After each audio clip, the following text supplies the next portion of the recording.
Eh bien, pour bien comprendre, regardez attentivement cette vidéo. Bonjour la France.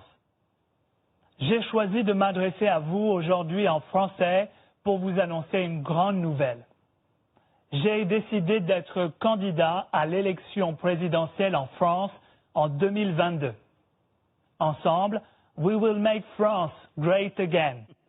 Alors attention, bien évidemment, Donald Trump n'a jamais prononcé ce discours. Au-delà de la voix, c'était la mienne, vous l'avez peut-être reconnu, c'est la vidéo qui est intéressante ici. C'est une fausse vidéo que nous avons fabriquée ici à TF1, précisément pour sensibiliser sur les risques de cette technologie. C'est cela qu'on appelle un deepfake, une vidéo très crédible, mais retouchée par de l'intelligence artificielle. Et c'est là tout le risque, justement.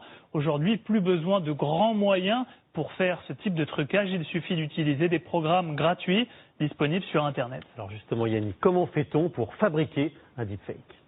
Alors concrètement, l'ordinateur va d'abord scanner mon visage qu'il va prendre comme modèle. Il va mémoriser parfaitement tous les micro-mouvements que j'effectue lorsque je parle. La deuxième étape, c'est qu'il va faire exactement la même chose avec le visage du président américain. Et ensuite, pendant des heures, il va avoir besoin de s'entraîner pour faire correspondre parfaitement tous ces micro-mouvements. Et le résultat, le voici. Une fois bien entraîné, le logiciel fait correspondre en temps réel tous les mouvements de mon visage sur ceux du président américain.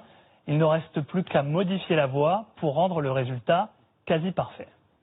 Démonstration effectivement saisissante. Yannick, ce qu'on peut en retenir, c'est qu'on n'est pas forcément obligé de croire tout ce que l'on voit. Oui, justement, à partir de maintenant, dites-vous bien une chose, c'est que lorsque vous verrez circuler sur les réseaux sociaux une vidéo de manière virale où une personnalité, connue ou pas, tient des propos que vous jugerez surprenants ou choquants. Dans ce cas, demandez-vous toujours si c'est une vidéo qui a potentiellement donc été retouchée. Fort heureusement, il existe aussi des outils technologiques qui permettent notamment aux journalistes d'analyser ces vidéos et d'essayer de repérer ce type de modification. Et l'autre solution, Yannick, merci beaucoup, c'est de continuer à regarder le journal parce qu'ici, évidemment, il n'y a pas de deepfake ou de fake news, absolument. Merci beaucoup. Toujours